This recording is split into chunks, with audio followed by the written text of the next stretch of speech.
Imagine stepping into a grand mansion that once belonged to a well-known reality TV personality, only to uncover a terrifying secret that leaves even seasoned investigators speechless. In a stunning turn of events, the FBI recently removed a section of flooring from Mike Wolfe's estate, and what they uncovered was enough to send chills down anyone's spine. What did they find, and what does it mean for the future of the American Pickers star? Stay tuned, because this is a mystery that will keep you glued to the screen. Could this be a secret so dark it was never meant to be known? Share your theories in the comments. Hit that like button, spread the word, and subscribe so you never miss a single twist in this unfolding tale. When the FBI arrived unannounced at the residence of Mike Wolfe, a familiar face from American Pickers, both fans and the press were stunned. On the second floor, once used as Mike's private office, a specialized task force began dismantling the old wooden flooring. Photographs from the scene quickly circulated, showing tense and serious expressions on the agents' faces. Though no official statement was released at the time, a source from within confirmed that what they discovered beneath that floor left the entire team frozen in disbelief. As the investigation progressed, a disturbing link to the late artist Fritz came to light, one that might make fans of the show reconsider everything they thought they knew about Mike Wolfe. Before becoming a television personality, Mike was widely known for his passion for finding and preserving antiques. His life revolved around traversing the country in search of historical items, almost as if he were following the echoes of history itself. Long before he became a celebrity, Mike Wolfe lived in relative obscurity. Records show he dropped out of school at 16 and drifted between temporary residences from 1992 to 1997. During this period, his name surfaced in connection with a covert organization known as the Collector's Circle, a group that reportedly specialized in acquiring rare artifacts of questionable origin. Some believe this group played a role in the mysterious disappearance of indigenous cultural artifacts along the US-Canada border. Though Mike was never officially charged, the suspicions lingered.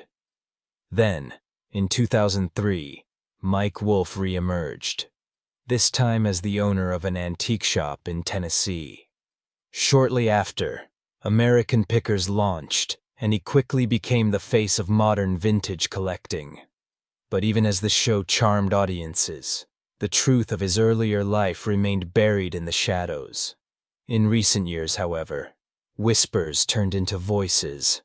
Collectors and archaeologists began accusing Wolfe of distorting historical facts for entertainment, with some of the show's prized finds suspected to be replicas rather than genuine relics. These claims, combined with Mike's growing absence from public life, began fueling rumors of a deeper scandal. Some began to suspect that American Pickers served as a facade to legitimize questionable antique dealings. Shockingly, several items showcased on the series were later found to be listed among stolen artifacts from prestigious museums around the world. These revelations led many to question, who is the real Mike Wolfe? When the FBI made their surprise visit to Mike's mansion, things became even more complicated. The house itself, it turns out, had a mysterious past. Once an abandoned church, it had been meticulously renovated by Wolfe, who once remarked in an interview that he longed to live somewhere with a soul, a place where every stone and detail carried weight. Notably, the second-floor flooring was a direct replica of a 19th-century European residence that Wolfe had imported and rebuilt piece by piece. Though officials never explained why they targeted that part of the house, many suspect they had a solid lead. That lead came from a dusty old journal belonging to Fritz. Found in a worn suitcase, the journal contained detailed entries revealing Fritz's suspicions. One specific note froze investigators in their tracks. It described a night during a long filming trip when Fritz stayed at Wolfe's home, then still under renovation. At 3:00 a.m., he was awoken by unsettling sounds from above, directly where Mike's office now sat. The noises were faint whispers and slow creaking, as though something was moving above him. When he questioned Wolfe, the only response he got was a chuckle. Maybe it's just the old floors. Though Fritz let it go at the time, he later became increasingly uneasy. The rising tension between the two men grew until Fritz decided that Knight's strange events deserved further scrutiny. That small entry opened the floodgates for the FBI's investigation. Inspectors reviewed blueprints of the house and found something strange. The construction permits didn't align with the actual structure. The second floor, once a bell tower, had been sealed off in a suspicious way. As the floor was peeled back, agents discovered a thin layer of cement that hadn't been mentioned in any official plans. Beneath it, they uncovered a spiraling wooden design, distinctly influenced by ancient religious architecture. What came next shocked them all. A steel trapdoor embedded in the thick wall, handleless and hidden. It took nearly an hour to pry open. Inside, investigators found a small stone-walled room with a cold, musty air that smelled faintly of fire. The chamber, no more than 10 square meters in size, was lit only by their flashlights. For 6 tense minutes, silence reigned. Then they began uncovering dozens of rare artifacts. Among them were items with markings from European museums, and some confirmed to be internationally reported as missing, according to Interpol.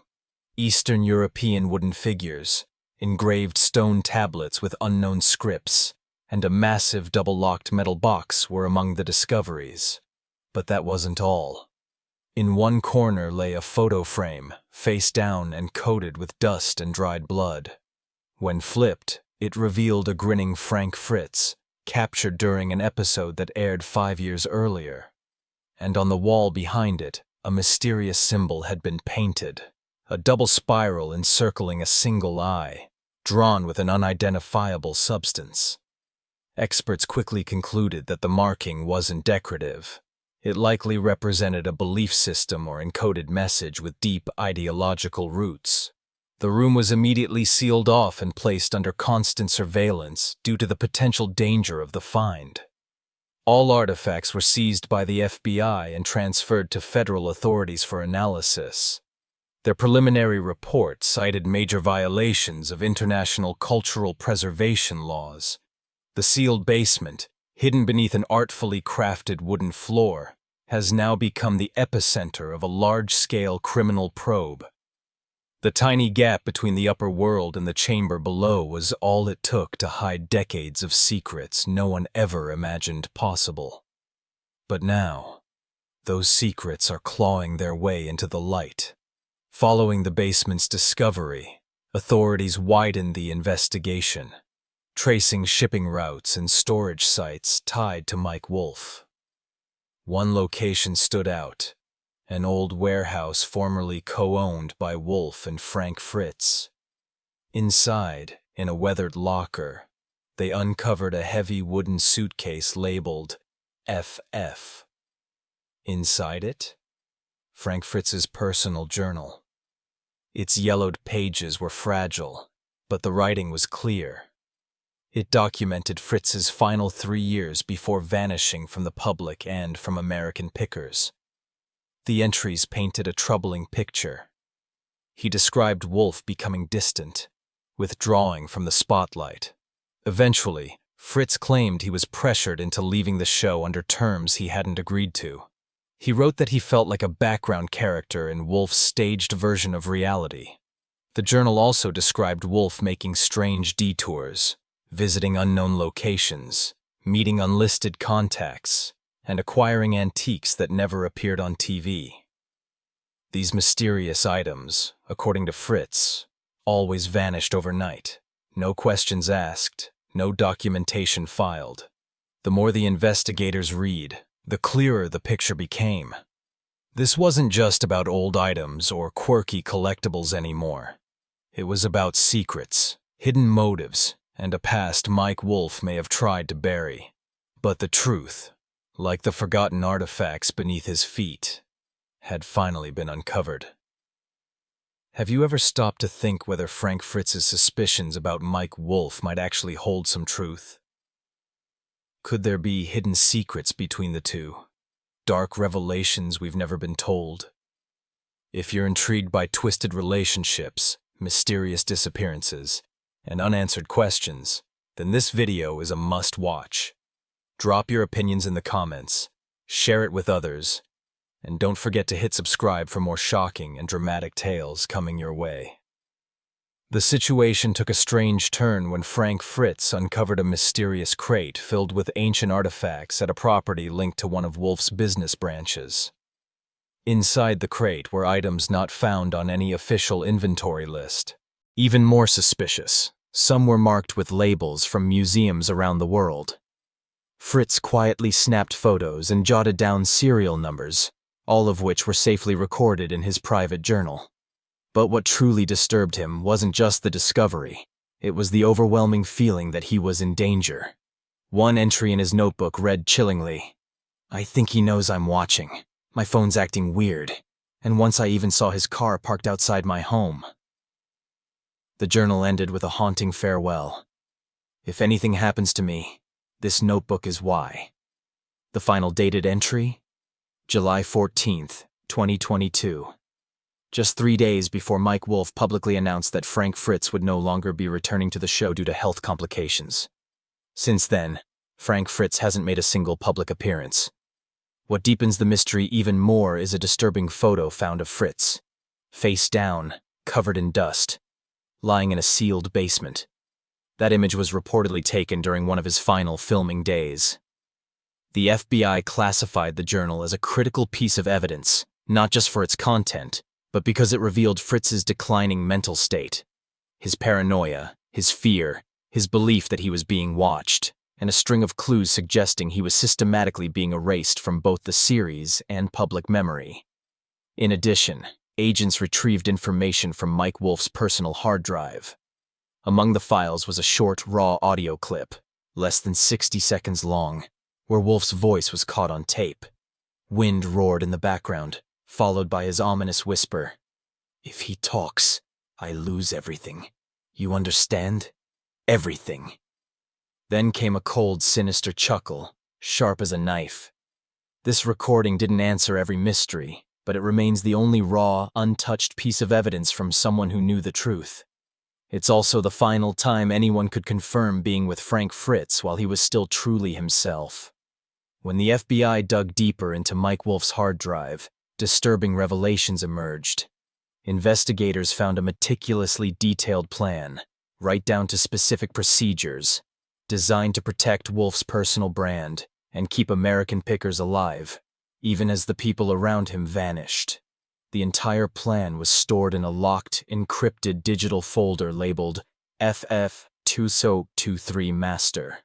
Within it were 3D models, fabricated voice recordings, and detailed psychological profiles. Notably, the audio files weren't old clips. They were AI-generated, expertly imitating Frank Fritz's voice.